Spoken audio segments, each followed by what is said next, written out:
Alright, and in this episode, as you can see, we are in a Toyota, not my Nissan Xterra. We're actually in a 2012 Toyota Prius C.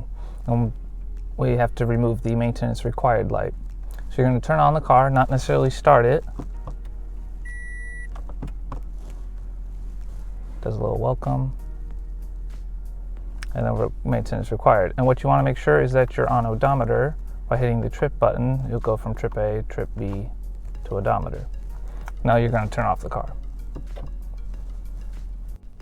Now what you will want to do is turn on the car again without starting it, and when the animation starts, press the trip button 3 times and hold on the third press, and then it'll start counting down, and when you see 6 zeros, it'll have reset the maintenance warning light.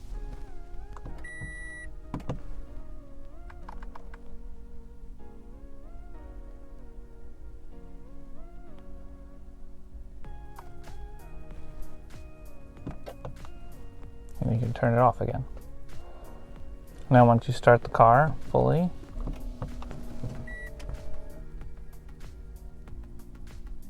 the maintenance warning light is now gone. And that's how simple it is. A lot of people online complain that the manual's wrong, but that is clearly what the manual says to do. Other people have made videos, and my friend just found it very confusing and asked me to make one, so I made one. Hope you liked it. Hope you found it helpful. I'll see you in the next one.